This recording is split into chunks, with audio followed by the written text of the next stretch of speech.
1257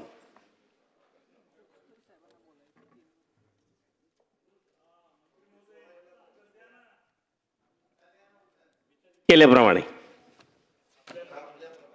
अध्यक्ष महोदय, नंदुरबार जिल्ह्यातील अक्कलकुवा तालुक्यातील तेल भेसळ जो करणारा जो एक महेश तोवर म्हणून आहे, त्या महेश तोवरने पहिले टिपडामध्ये तेल आणून भेसळ करत होते, पण आता फॅक्टरी लावली आहे आणि फॅक्टरी टँकर आणून फॅक्टरी लावून ते टँकरने तेल भेसळ करून ते कोणतं ज्याचं तेल आणता काय आणता ते भेसळ करू नये त्याच्यावर लेबल लावू नये। आमचा नंदुरबार जिल्हा हा पूर्ण आदिवासी आहे। मी ज्या तालुक्यामध्ये राहतो, ज्या मतदारसंघामध्ये राहतो तो 100% आदिवासी आहे आणि तो तेल भेसळ करू नये। आमच्या या तालुक्यामध्ये जो तेल विकतो त्या तेलाने काही लोकांना कॅन्सर आहे, काही लोकांना मोठे मोठे बिमाऱ्या झालेल्या आहेत। मी वारंवार मागे सुद्धा तक्रार केली असताना 25 लाखाचा माल जप्त केला होता आणि थोडे दिवसाने तो तेल चांगला आहे म्हणून अजून त्याला वापस करून दिला होता। माझे मंत्री महोदयांना हे विनंती आहे का जो तेल भेसळ करणारा हा वर्षांपासून आमच्या भागात आहे, आमच्या आदिवासी समाजाला बिमार करणारा असा व्यक्तीवर ताबडतोब चौकशी करून तुम्ही गुन्हा दाखल करणार आहे का? दुसरा प्रश्न, ज्या त्या परिवारमध्ये मोह फुले सुद्धा ते विकतात आणि मोह फुले विकून आमच्या भागामध्ये दारूचा मोठा व्यसन सुद्धा त्याने लावली आहे, ते सुद्धा कारवाई व्हायला पाहिजे। त्या परिवारमध्ये त्याला गुजरातमध्ये ओफीम विकताना गुजरात सरकारने त्याला पकडून त्याच्या परिवाराच्या एक व्यक्तीला जेलमध्ये सुद्धा ठेवलं आहे। तर असे जर परिवार जे 2 नंबर करणारे परिवार, तेल भेसळ असेल, मोह फूल असेल, ओफीम विकणारे, या परिवारावर ताबडतोब चौकशी करून तुम्ही गुन्हा दाखल करणार आहे का?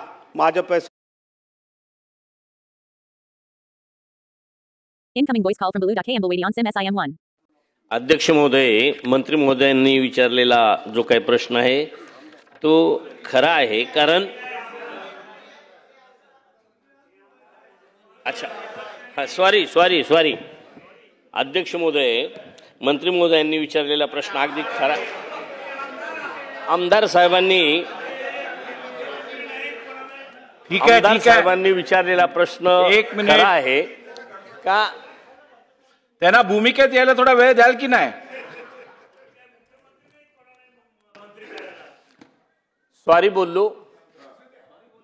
आमदार महोदयांनी जो काही प्रश्न विचारला तो अतिशय तसा गंभीर आहे का तेलातलं भेसळ हे मोठ्या प्रमाणात सुरू आहे आणि त्यांच्या मतदारसंघात जी काही कंपनी आहे ती मे गोपाल प्रोव्हिजन अशा नावानं त्या ठिकाणी अक्कलकुव्याला त्यांची कंपनी तेलाचं उत्पादन करते आणि त्या कंपनीचं तक्रारीनंतर किंवा तक्रारीच्या अगोदर सुद्धा अनेक वेळा त्याच्या चौकशा त्या ठिकाणी केल्यात। प्रत्येक वेळेला काही ना काही त्याच्यात भेसळ निघालंय। तर तशी 9/3/21 एक तपासणी केली होती, 15/12/22 केली होती आणि आता 10/3/25 जे नमुने घेतले त्याच्यात सुद्धा मोठ्या प्रमाणात भेसळ त्या ठिकाणी आढळलेली आहे।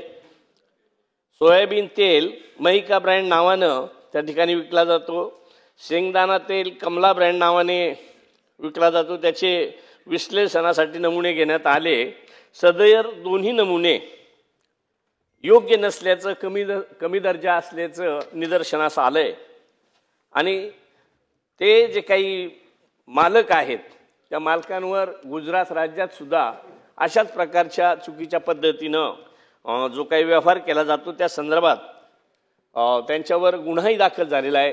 आपल्या इथं त्या ठिकाणी त्याच्यावर गुन्हा दाखल करण्यात आलेला आहे, परंतु सदरचा मालक हा जे म्हैसूरला जे आपलं केंद्र सरकारचं जी काही लॅब आहे त्या लॅबमध्ये त्यानं त्या ठिकाणी प्रयोगशाळेत आपण ते पाठवलेत। त्याच्या आलेल्या निकालानंतर त्यांच्यावर कार्यवाही केली जाईल, परंतु आमदार साहेबांच्या म्हणण्याप्रमाणे तात्काळ त्या कंपनीला त्या ठिकाणी बंद केलं जाईल अशा पद्धतीचे मी या ठिकाणी आश्वासन देतो, खात्रीनं सांगतो.